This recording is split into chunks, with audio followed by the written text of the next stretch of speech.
Hey y'all, thank you for joining us today for Dread Pop Magazine. I'm here with Johnathan Janz, and Joel and I are going to interview him. Thank you for joining us, Johnathan. Thank you so much for having me. Wonderful to be here. So wonderful. So we just want to ask you some crazy cool things about yourself, your book, some of the cool stuff you do. So I guess the first thing I kind of want to knock out of the way is tell us about Veil. All right. Yes, Well, I've already read it, but I'm going to pretend like I have no idea. sure. That's great. That's great. Well, it's a sci-fi horror novel, and I mean, it's its own thing. But if people are kind of thinking about what kind it is, it'd be in the same kind of space as like Bird Box and Quiet Place and that kind of thing. There's this kind of otherworldly, interstellar quality to it. People are being abducted by invisible creatures, and we don't know how or why. And it is one person's attempt to save his family from this kind of apocalyptic event, this slow unfolding apocalypse. And I don't want to give too much away, but that's kind of the vibe of the book.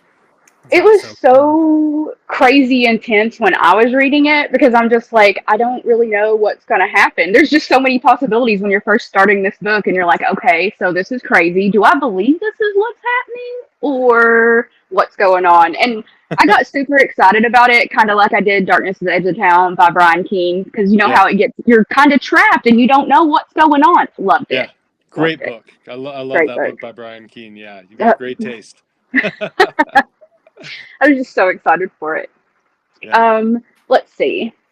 What was the inspiration? Where did you come from with this? Is this one of those things where you kind of take notes as you wake up in the middle of the night, or are you just winging it completely? I do a lot of winging it. I always, I usually start with like one or two pieces, like concepts or scenes or a character, and then I just kind of trust that I'm going to find my way. So that was definitely the case here. My son and I, who my son's now 19, I've done this with all my three children, but we used to go on night walks to Insomnia, this cookie place that's about 5 blocks, 6 blocks from our house. And that's the opening scene of the book is they're going for a night walk to get Insomnia cookies. And when it's night, it's kind of mysterious, and I'm guessing at some point I must have been wondering, okay, what if? I'm always wondering what if. So like, what if my son walked a little bit ahead of me and then I came around the corner and he was gone? So I just have to imagine years ago that probably occurred to me and then became one of the granules that eventually formed this book. That's so cool. That's So really cool. neat. Thank you. So you said that this one kind of came from just small ideas, small characters. Which came first, I guess? Did you start with any characters in mind and kind of wanted to see them thrust into any sequences, or? Yeah, that's a good question. I think that it was. I mean, I think that the little like flickers of the story, like I had these visions of moments in the story, but I think the character that came first, I guess, is kind of like it has the most of me of any of my protagonists. So I guess I was just in the whole thing. It's like present tense, first person, which is not usually how I write stories. But I got to think that like all through my imaginings, it was I kind of going through all these things. I mean, the character isn't the same as I am, but there, like I said, there's a lot of me in there.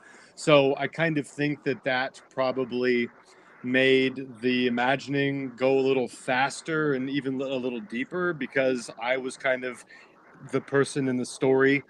Things and it takes place like in our neighborhood. It takes place at Purdue University, which is like 5 blocks away. Love It it. takes place in West Lafayette where I live. So in that way, it's also a really personal story. And I mean, you're a dad and you have a family, so I imagine, like, Mhm. I read it. I'm not a dad, clearly, or have a family, but I could still, like, when I was reading it, I knew, like, the panic the dad was feeling because, like, I can't imagine somebody that I know getting disappeared, basically, snatched up, not being able to do anything. Yeah. And I'm like, I imagine Johnathan writing this with a family and kids, and I'm like, it came through. Good, good. Yeah. And I Yeah. think a lot of that anxiety that I've always had a lot of. I think that this is just kind of a universal of people feeling this about the people they love, but when we love something, we don't want to lose it, you know. And I imagine I probably worry a lot about people abducting my kids, things happening to my loved ones, and I think a lot of that anxiety came into this book.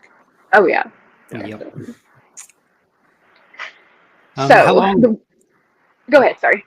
How long was the writing process, and did it take any research? Did it take a lot of research?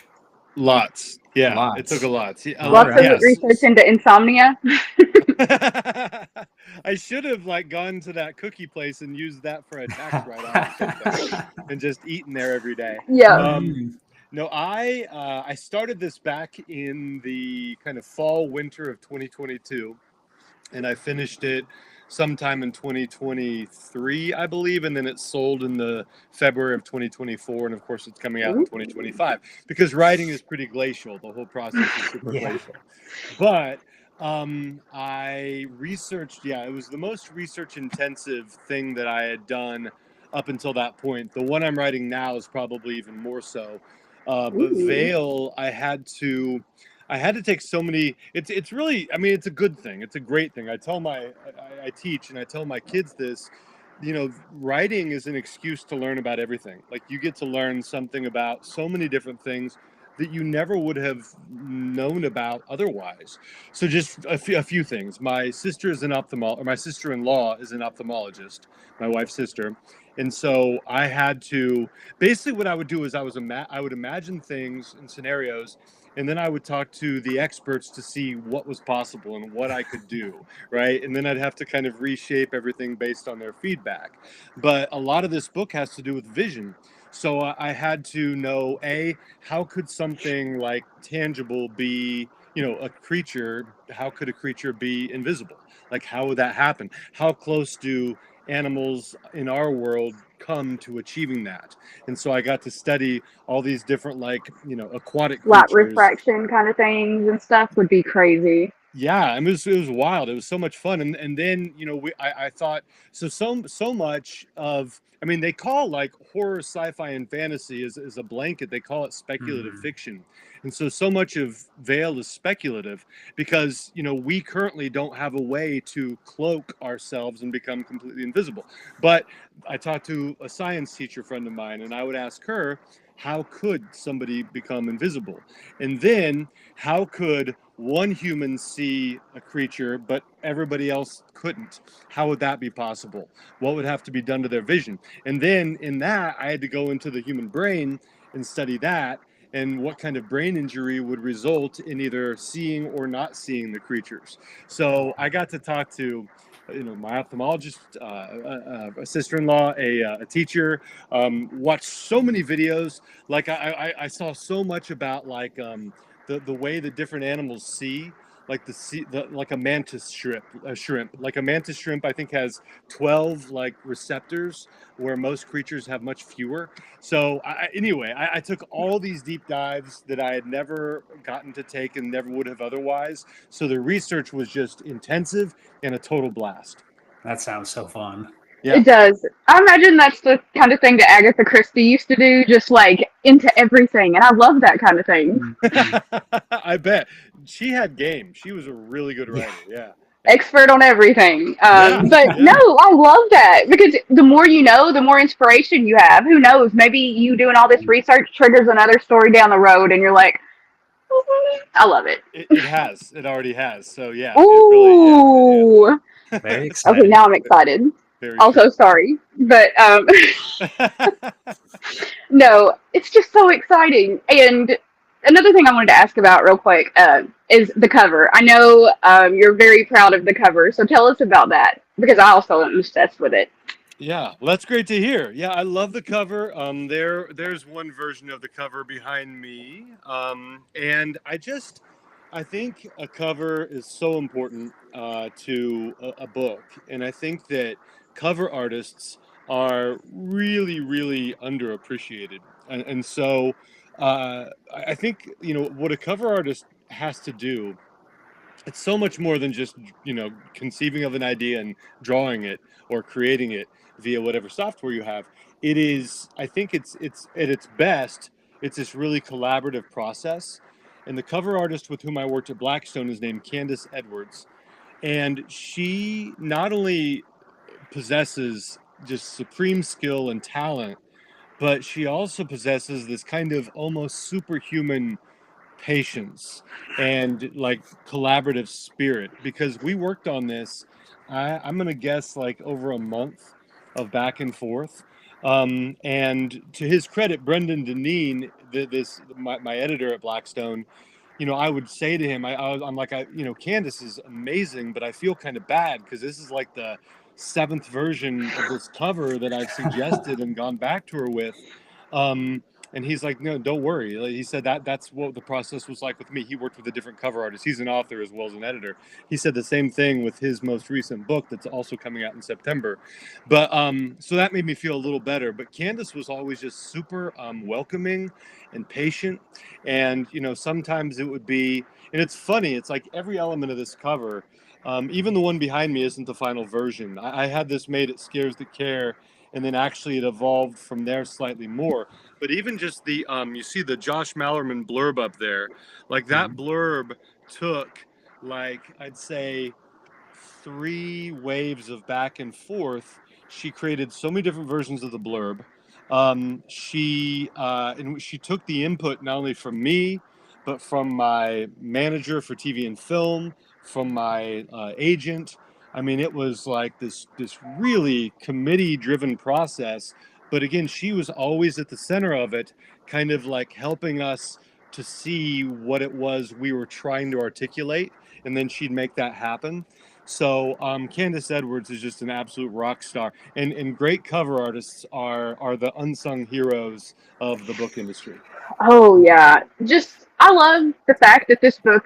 Well, I didn't know before I started reading it, but after I started reading it, you're dealing with a guy that things are disappearing. By things, I mean family, friends disappearing. You can't see them, all this stuff, and these unseen things. And then you have this cover that is so eye-catching, beautiful, popping. I liked it. I don't know. There's just something about it that just tickled me. That's fantastic.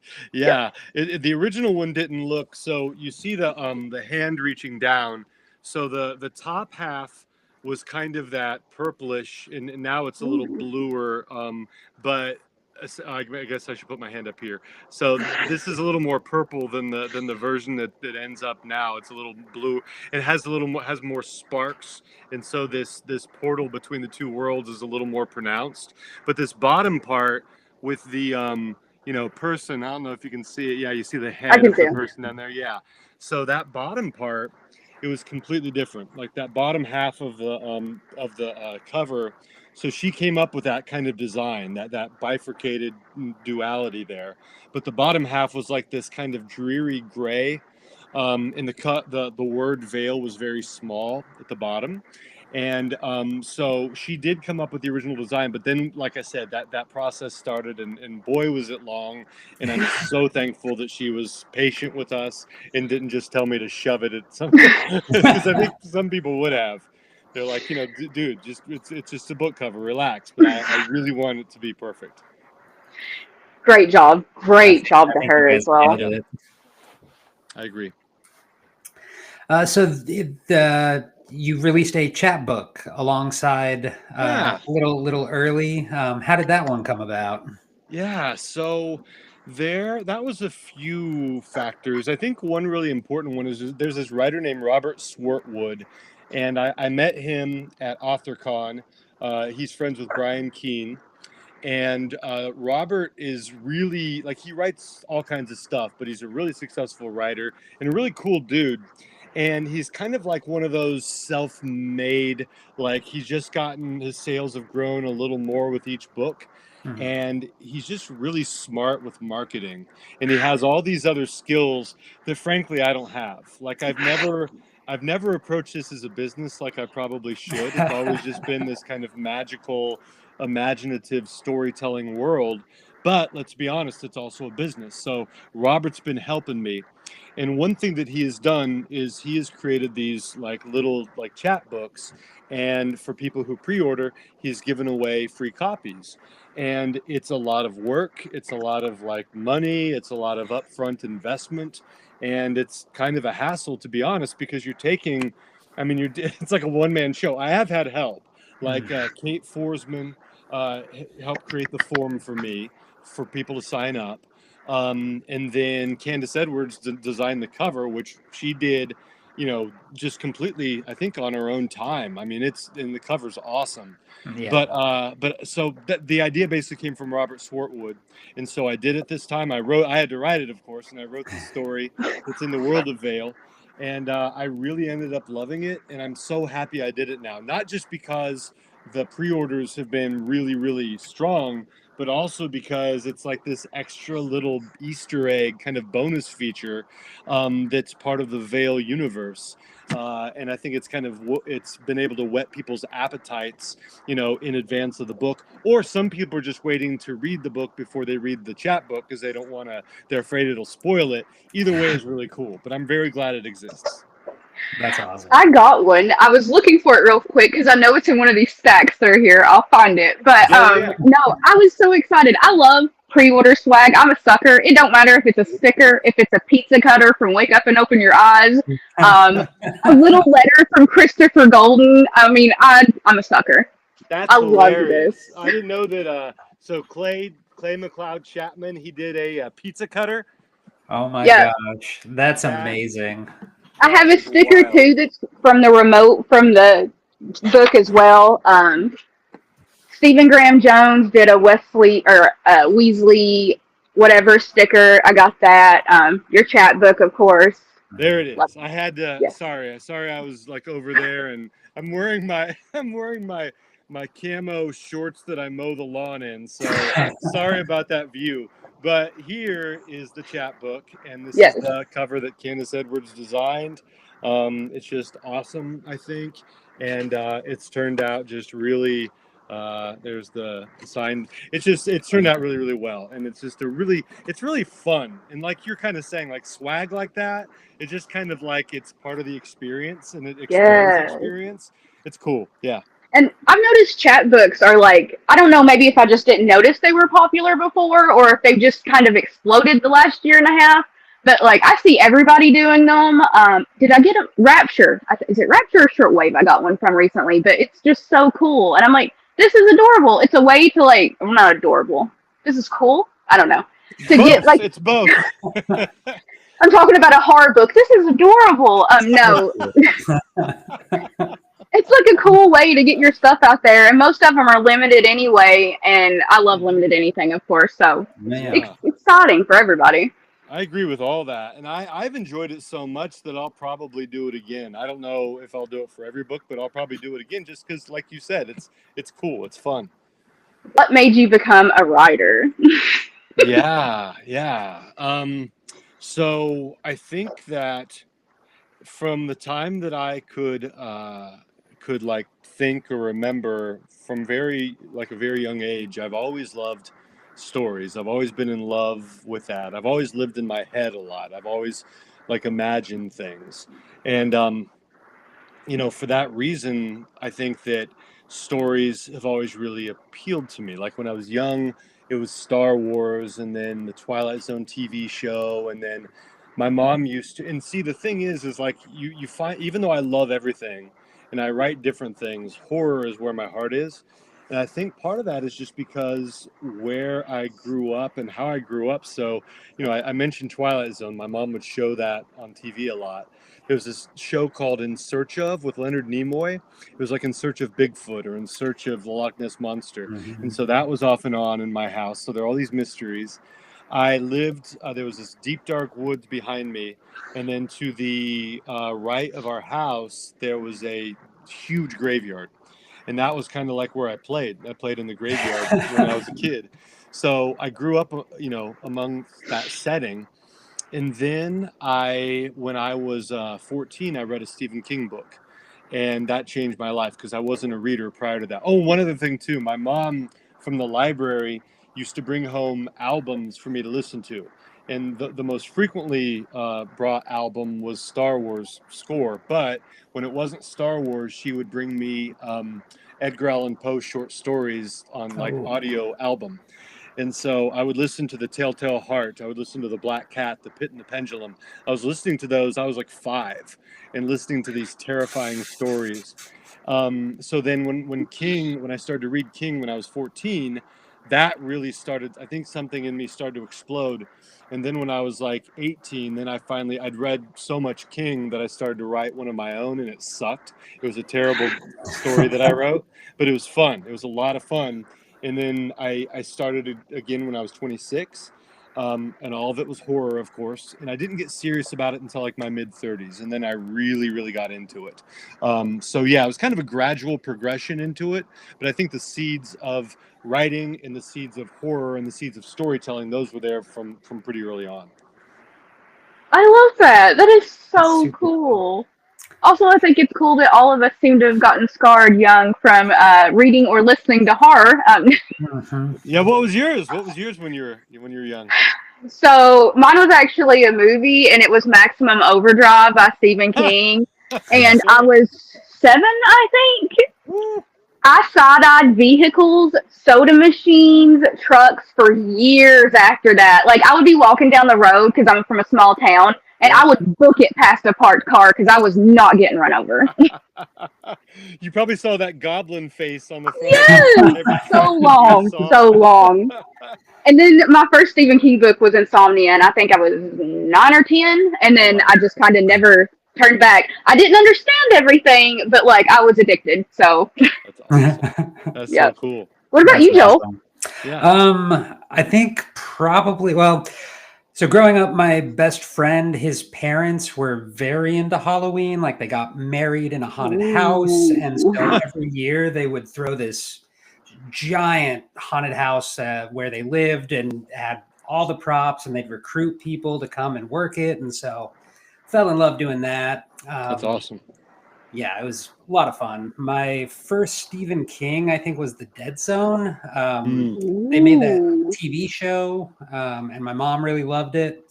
And I was like, oh, there's a book. I'm gonna see how that is. Way different, but yeah, got hooked on Stephen King after that.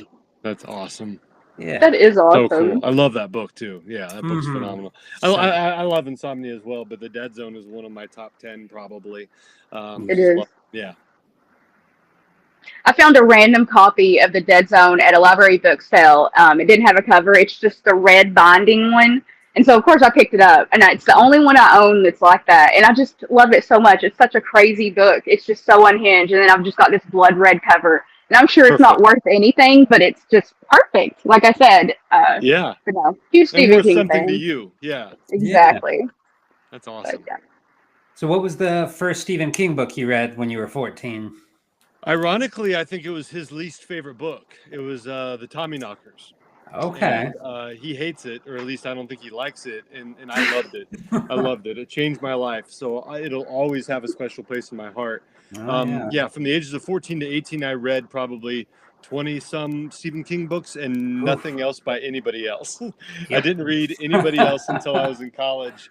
And then I only branched out because I'd read Dance Macabre, the nonfiction book by King, and he had this reading list of like 100 books between 1930 and 1980. So I branched out, but it was only on his recommendation. So I remember the first 4 I read, it was The Haunting of Hill House by Shirley Jackson, Hell House by Richard Matheson. It was the Something Wicked This Way Comes by Ray Bradbury, and I believe Burnt Offerings by Robert Marasco. I think those are the 4 that I read. Those are the first times I ever branched off from King. And then not long after that, I started to read Peter Straub, again on King's recommendation, and that really turned my dials too. Whenever I'm bored or don't have anything to read, like I don't ever not have anything to read, I've always been the person that's like, I'm going to go see what Stephen King recommends. I found Nick Cutter, Bentley Little, John Saul, and I'm like, why didn't I find these on my own? I don't know, but it's just always fun. Find something. That's one of the coolest things about him, is that he does lead us to so many great things. And then sometimes the people he recommends will then recommend. So he led me to Ramsey Campbell. He's kind of the British Stephen King. And Ramsey Campbell blurbed a book called The Night Runners, which is by Joe R. Lansdale. And because of Ramsey Campbell's, seal of approval. I read The Night Runners, and I've been hooked on Joe R. Lansdale ever since. But it all traces back to King. Yep. All starts there. Yeah. So, now that we've talked about King and the books that you love and all of that fun stuff, Yeah. and I'm not going to make you pick one favorite book because I think that's super mean and I can never pick one. So, what do you think would be like your favorite set of books that you think inspire you to write? Does that make sense as a question? Books that you're like, I read these and maybe I've read them again and again, and it's what makes me want to go, hey, I need to write more. Yeah. Okay, so I think, this isn't very shocking probably. The one non-King book that does that for me is Ghost Story by Peter Straub. That's one I've reread a lot, and I think it's just majestic. But mostly it's King books that I reread. Just a few are The Stand, really inspires me, as does It. I just love listening to the audiobook of it specifically, which also leads me to The Dark Tower. I just love the Dark Tower series. I love the audiobooks. I love the books. The Shining is one that I've revisited. Salem's Lot I've revisited a lot. Another that I think is underrated is Dr. Sleep. I love The Shining and Dr. Sleep. And so that's a fun one for me to revisit as well. So usually I go back to King, but I read him in different forms. I have him digitally, I have him paperback and hardcover, and then I have a lot of his audiobooks. And I never get bored. I never ever feel like, I just always feel like it's new and fresh.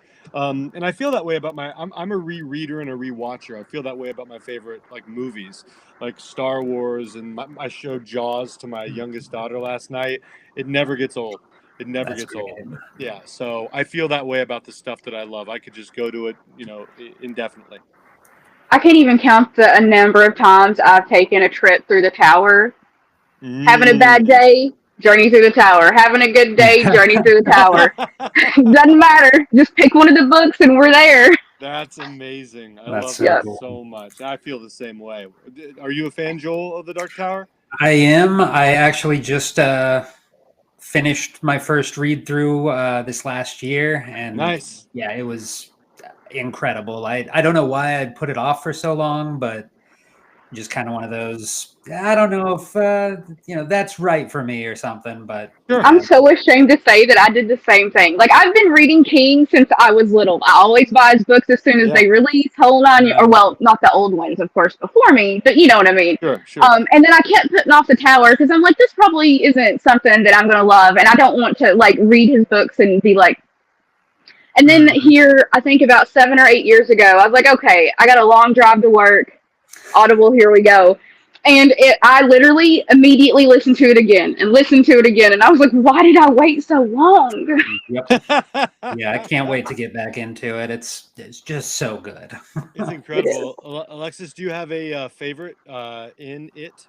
Like a favorite book? Weirdly, Wolves of the Kala is my favorite, and I never hear anybody say that. There's just something about it. There's so much in it, the back and forth, and meeting the priest and Father Callahan, that just I don't know, it just excites me every time there's something from one of the other King books in there, and that book just has so much. That's awesome. That's one I need to revisit because I do remember it fondly. And I seem to remember the artwork in it also being really cool. Like there's one version of the book where they have some artwork and they show there's a scene with plates where people are throwing these sharp plates. Wolves of the Kala. Yeah, and I remember thinking that was really awesome and kind of a novel idea. For me, it would be my favorite two would be The Wastelands. Actually, my three favorites would be The Wastelands, which I think a lot of people choose. I hear The Wastelands and Drawing of the Three a lot. Yeah. Another that is also one of my favorites, but too emotionally painful sometimes for me to read, is Wizard and Glass. I feel like that might be the saddest book I've ever read. Yep. And then, and also the one that makes me the angriest. I've never hated a character like I hated Rhea. Oh my gosh! Yeah, like she personally wronged me.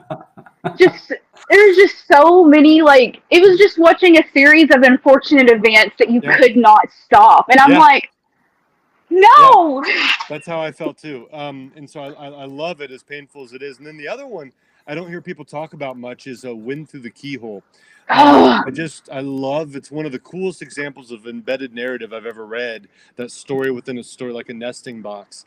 And I just love the way the stories are layered. I love each layer of the story. It's almost like the different layers of the tower. I think it's amazing. I actually listened to that one way, way, way, way out of sync after I had Mm. read all the other ones a million times, and then I'm like, why didn't I realize this was a piece I was missing? And it was a story in a story, and I loved hearing about like the old tech and like getting some more information about that. And I wish King would just go back and get me some more. I know I'm gonna beg him every day for the rest of my life. But anyway, I think he will. um, I think he will. Yeah, he was tweeting a little bit about that last year. Just basically not promising anything, but kind of teasing. expressing, yeah, this magnetic pull that the tower still has on him. And just like you showed with Wind Through the Keyhole, what is that? 4.5, book 4.5, Yeah, something like that. So I think that, he can go back and do that anytime. Like we could go back to, something between wolves in the next book. Like that would be so much fun. Song of Susanna, is that the book after that? That would be really kind of awesome. yeah, I believe so. Yeah. I think my other favorite one is one that also is not everybody's favorite and also the hardest one to get through, which would be the first one. The first time I read it, I was like, okay, I'm going to go to the second one. But like after I finished everything, I did my second run through, and then by the third time I got it, I was like, you know what? I really do like the gunslinger. I really like getting all of this. It's not just slow burn. It's not annoying. Like this is setting you up for the rest of the story. I'm addicted to it. I listen to that one quite often, actually. That's awesome. Yeah, it's a great Western too. I love the Western flavor. Love that book. Love that book. Okay. It set a really good tone for the rest of the series. Absolutely. I really liked the Wasteland. I believe is the one with Blaine the Mono. Yeah. So I live in Lawrence, Kansas, which is about 20 minutes away from Topeka. So Gage Park is just right up the road from me. Oh so my goodness! A wild little Easter egg to hear when they popped out. Okay. There they are, right there in your backyard. Blaine and Ludd were just such unhinged, and I loved how close it was to some things that you recognize, but so far at the same time, it just made it kind of real almost a little bit for me. Yeah, the ZZ Top music, the God drums. Yes. The villains, the character of like Gasher is so despicable. You just hate him so much. And then the TikTok man. I mean, that book, The Wasteland, just cooks. If I had to choose a favorite in the Dark Tower series, that'd probably be it. That one was just electric the entire time through it. Like, I don't really remember a part where you got to sit down and breathe, and neither did they really. Nope. Everything kept tightening, and it got worse and worse and worse. And Oi, I love Oi so much. Oh my God! Oh, what a good Billy Bumbler. What a good boy. Yeah, such a good boy. Okay. Let's see. Okay. Do you or can you talk about anything that you have coming up?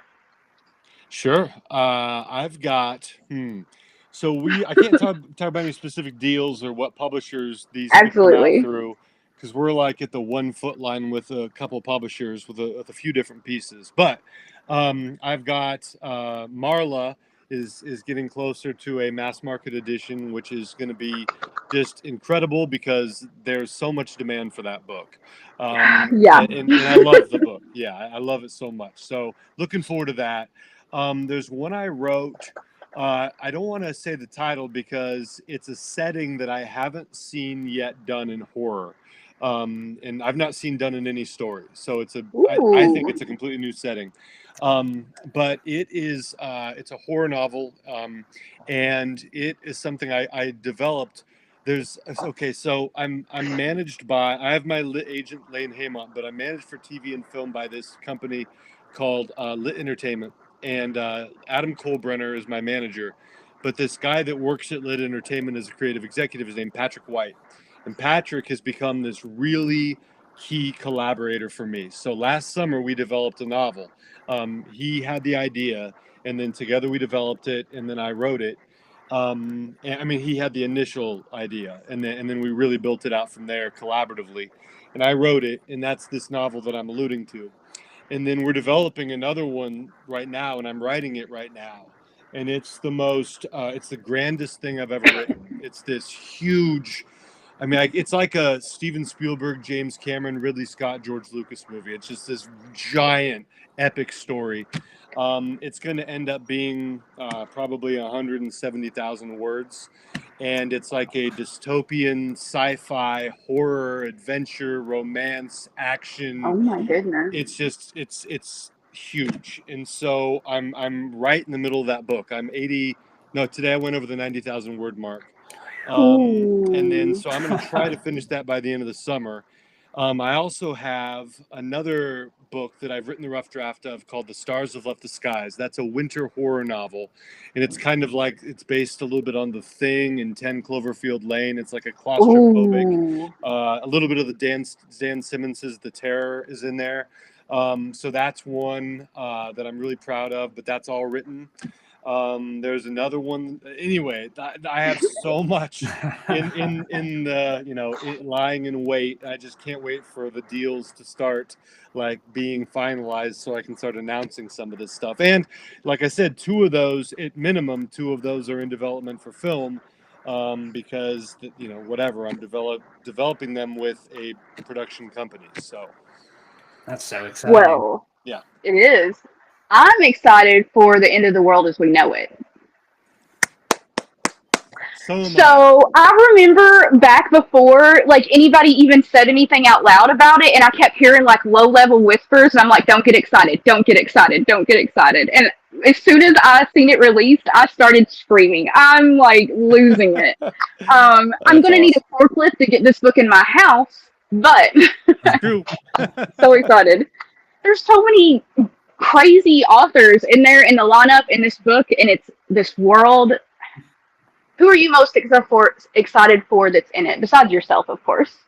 Yeah, the one that I really want to read, just because, and I love so many of the authors in it. Like there's some, like I'm excited about reading S.A. Cosby's story, and I'm excited about reading. There's a collaboration between between Tananarive Due and Stephen Barnes. The one that there's a Katrina Ward. That's a story I want to read hers, and I've heard a lot about Tim Lebbon's story called Grace. Oh. I've heard so much about that. So there are a lot of the ones I'm excited about, but I think the one that I am most excited about, just because this author, she writes in this franchise, and the franchise is amazing. But when she writes outside of the franchise, I like it even more, and that's Caroline Kepnes. So everybody knows Caroline Kepnes for the You novels, and they're amazing, and I love them. But she wrote a book called Providence, which I love even more. Like I'm like, oh my gosh, like please keep writing the You novels, but also could you write more outside of them? Because Providence it's one of my favorite books of the decade. So Caroline Kepnes, I think she might lead off the whole book. I think her story might be first, and I'm really looking forward to reading that. That's awesome. Yeah. I'm so excited. I don't even know how I'm going to review it, because usually, anthologies, I pick a couple that I like and go from there. This is going to be like a 40-page review, because where do you stop? Yeah, I mean, you've got so many. Like I read Mallerman's story, amazing. I read Alma Katsu's story, amazing. You've got Gabino Iglesias, Lansdale. I mean, you've got so many just incredible writers. It's just an embarrassment of riches. And what I love is The Stand is such a vast canvas that, and I think Christopher Golden and Brian Keene have alluded to this. Like they all have The Stand DNA, but they're wildly different stories, which I think is a really neat thing. Yeah, the concept blew me away when I first saw it mentioned, and I've been so excited ever since. Yeah, and it goes back to King too. Like he really empowered. I mean, obviously he wrote the book, but he empowered all of us. We had very few parameters. It was basically like, okay, so you can't have Stu Redman and Franny and Larry. They can't be the main characters of your story. But that's not very limiting. Like there's the whole world outside of that, right? And their stories have already been told anyway. Like, we know Stu's story, we know Larry's story. We don't need to hear that story because we've heard it. So Pick somebody's name that you heard in the background. yeah, I Right. mean, there's so many possibilities there, and King was so generous, letting people write basically whatever they wanted to. And from what Brian and Chris said, he was delighted with the results, which is really exciting. I That's thought great. this was going to be the closest that I ever got to getting like any journeys through the tower, because it's basically a bunch of different authors that I'm going to pretend are from different levels of the tower telling a story from the sand. That is amazing. Yeah, so I was like, okay, this is it. This is it. So, no, I'm excited. I already got it pre-ordered, and cannot wait. And I've seen you guys having all the different little, what's the word I'm looking for, activities for launch day. You and Yeah. Josh are doing one together. Yeah, that's going to be so much fun. Yeah, they are. I don't, I don't want to give away stuff I'm not supposed to, but like the thing that we're doing is just really kind of, I mean, it's all special. All the events are going to be special, but ours, I'll just say this, More special. well, it's sounding like there's going to be a theatrical element to ours. All I right. think I've seen Josh post something There you recently, go. if So I'm not mistaken. that's why I feel like it's okay to say something, because Yes. and you expect nothing less from him, because he's a Oh, very of course. theatrical guy, in the best possible way. He's got so much personality and so much creativity. He's like a supernova of creativity. But he's friends with this theater group, and I think that they're involved, and that, my friends, is going to be just otherworldly.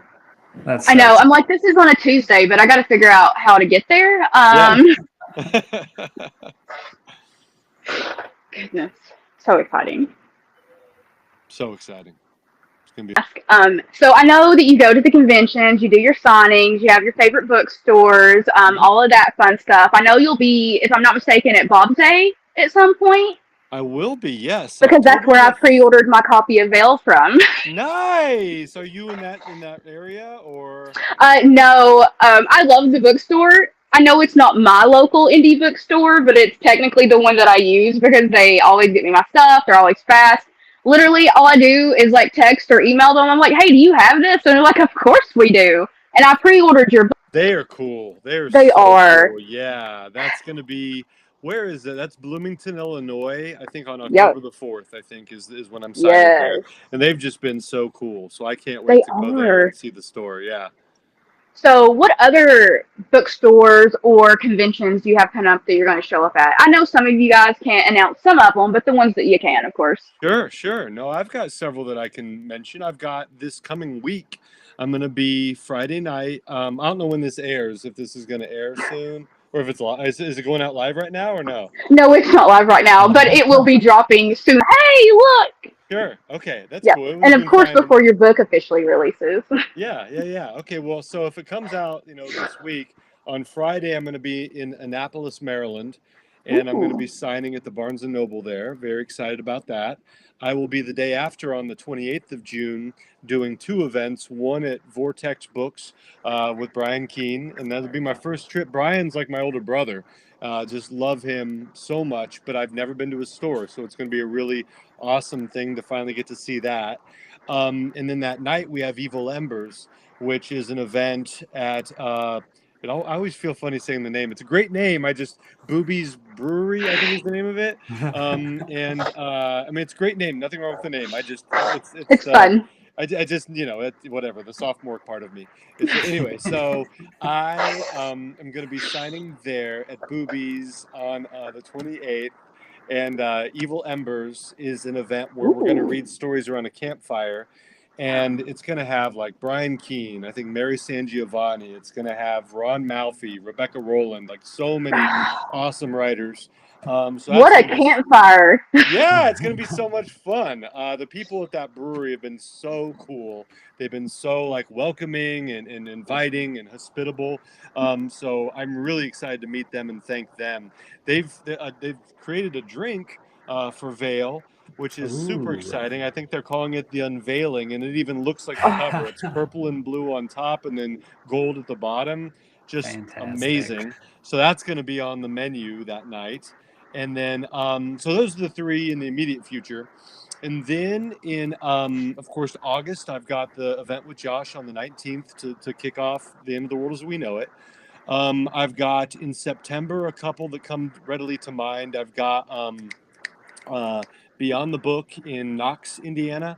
And then I've got a few others in September, several in October. There are a couple big ones I might be doing in October that haven't been announced yet. But yeah, I've got a lot coming up. So very excited about all of it. Yeah. I'm so jealous of you getting to go visit Vortex, which is also another small bookstore that I order from. Yeah, it looks Yes. amazing online, so I'm sure it'll be awesome to. I see the pictures visit. Brian's always posting, and of his cat, which also jealous. I love cats, Yes, so I'm like yes.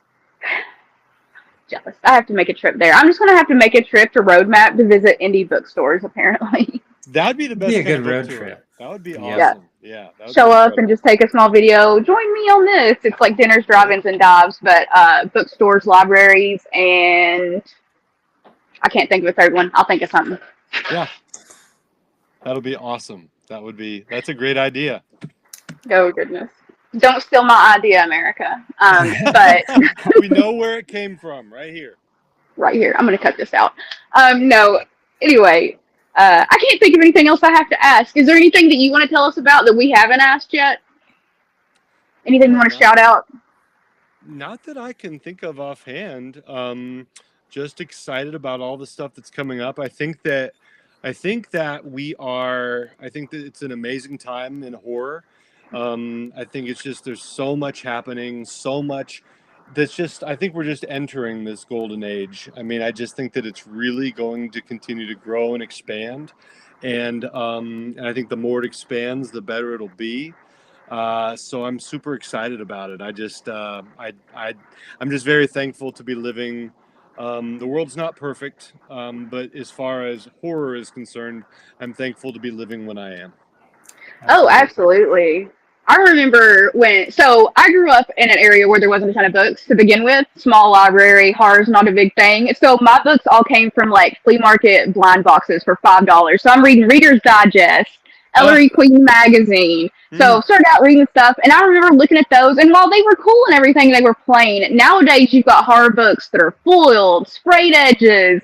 You've got all these books you can pick from. Just you type in horror, instead of getting like 170, hits, you get thousands, and it's just so cool. Yeah. And there's so much of it these days. So many books. Exactly. Yeah, and I think that's kind of like I wonder if it started in the movie industry to a degree, because the movie industry, horror is always a good bet. And it's always like, a horror movie does really well and everybody acts like in the industry acts shocked. And like, we're always like, no, it's not a shock. You either have a bunch of people that love it because it's cool, or a bunch of people that loved it because it scared the crap out of them. Like, right. Either way, the crowd base expands. And I feel like that's that's made its way into the book world. And I think absolutely. that publishers and bookstores are realizing, hey, this is a really lucrative genre, so let's go ahead and invest in it. And obviously the more they do that, the more it'll grow. Right. Absolutely love it. Just a random question. If your book Veil was a song, what song would it be? Wow. I have an answer for that. Excellent. Okay, so just this is a little bit embarrassing for me to admit, okay? But I'm gonna be revealing here. Let me turn the sound up. We all have our own little goals and desires, right? Mm-hmm. One thing that I've wanted, because a lot of most of my early books, I've gone from publishing from really tiny houses to slightly less tiny to kind of medium, and now Blackstone is not Big Five, but it's bigger than the others that preceded it. And one reason, I'll always, I think, have a hand in indie publishing, no matter what size the houses are with whom I publish.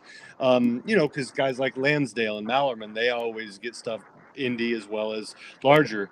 And that's kind of like the model that I'd like to follow. But one thing that I've always envied, and this basically it goes back to my love of King. A thing that King does, a part of a book, like the anatomy of a book, one part that I've always just loved is the epigraph, like at the beginning of a story or at the beginning of a chapter, a little quote. And, sometimes the quotes are little passages from a poem. Sometimes they're a quote from a novel, whatever. But Stephen King, has often used rock lyrics, like lyrics Right. from music. And I've always thought that's just the coolest thing. It's just so like rock and roll and badass. And the problem is that takes money.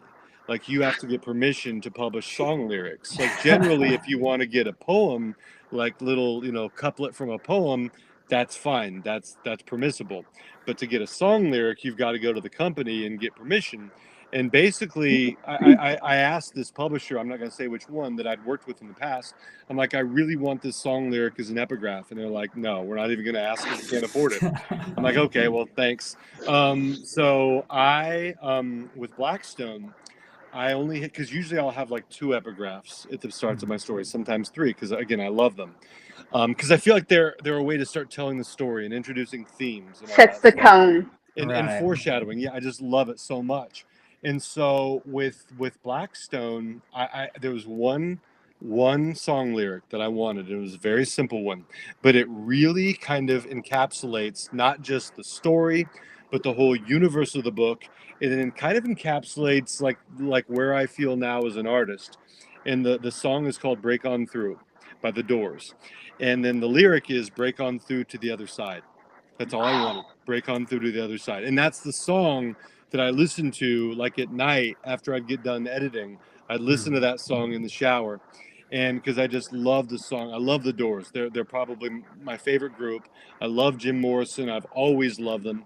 And that song has always just spoken to me because I feel like there's something very like dangerous and wild and motivating about that song. And I just get cranked up every time I hear it. And so I just said to Blackstone, I'm like, this is the one lyric, this is the one epigraph. Can we do it? And then and no, they never said anything. They didn't say yes or no. And then I got the arc from my editor, and because I was like, please, please, please, and I opened it. And there it was, just that one line. I'm like, yes, Yes. that is the coolest thing in the world. I finally got my rock lyric in a book, and now I'm gonna want one in every book I write. That's right. So now I'm spoiled.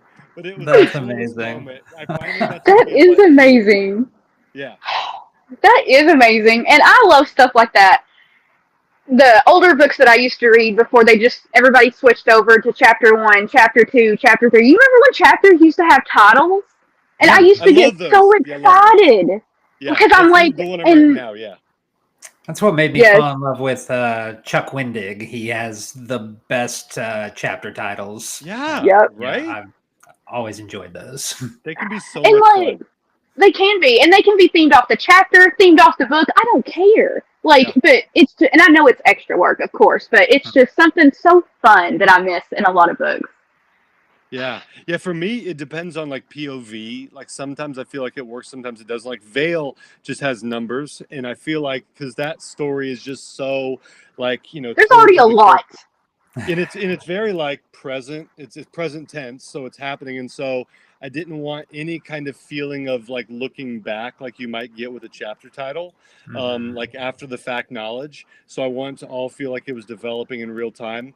But in some of my other books, like the one I'm writing now, because it's like you kind of talk, it's fun, it's an opportunity, it adds extra flavor and texture and character. Like chapter titles in the right book can be so cool. Yeah.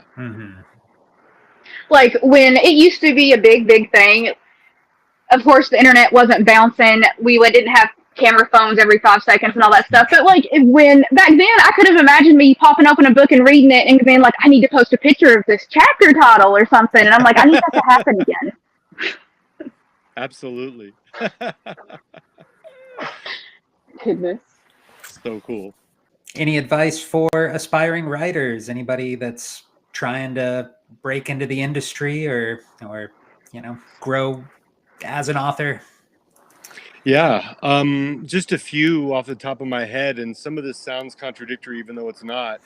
The first thing that I would say, just because we're living in this age right now, I don't know how you two feel about this, but I feel like if AI can help with like cancer detection, then I'm all for it. If AI can help, make something safer like a car, okay, I'm fine.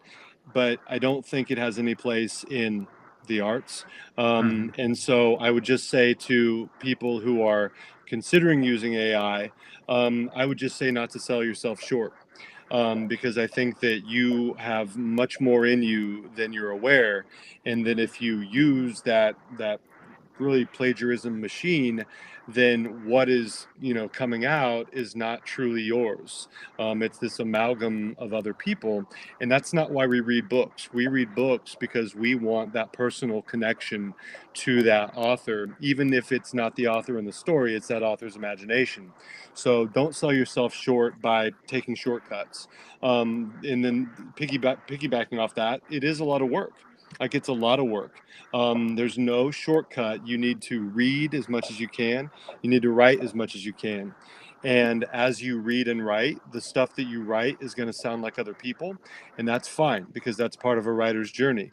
When I started writing, I was a pale imitation of Stephen King. I wrote stuff that sounded like him, and not even on his worst day. Like, if he were asleep and we're like reaching out and like touching the keyboard, it might sound like that, because it had not 1% of his ability, but it was an imitation of King. And so they say it takes 1,000,000 words before you find your voice.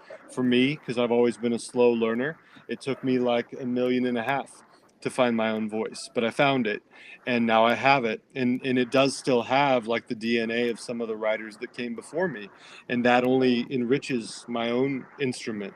So you've got a little flavor, I think, of Stephen King. You've got a little flavor of Shirley Jackson, but I think that only enriches the experience. Just like with Joe Lansdale, you can like hear the echoes of like Elmore Leonard and Ray Bradbury. Like, you can hear. I think that's healthy. That's part of it, but it's still Joe. It's Joe's voice. And King would be the first to admit, like, in his work, you can hear the echoes of Richard Matheson. You can hear the echoes of some of the people that King read. But that's the natural way for it to occur. And that's the way it needs to occur. So keep reading, keep writing, get rejected, feel the pain, let the pain motivate you. Let the rejection motivate you. Let it make you hungrier, and then just keep going. And then eventually you're going to get better. And then eventually those rejections are going to start to turn into acceptances. And it'll be so rewarding, because you went through it all. You lived through it all. You took that. Yep. You took that pain. You didn't quit. And so every little tiny success is sweeter because of it. And that's just the last thing I would say is appreciate every good review that you read, every compliment people give you, every acceptance you have. Be so appreciative and just enjoy it, because you've earned it. And that is a marvelous feeling to earn those things. No, absolutely. Like, after you've put in all that work and have this story, and then you hear other people saying, I love this. I don't write, but I bake. And when somebody's like, you know what, this cookie or cake was amazing, I'm like, yeah. Right?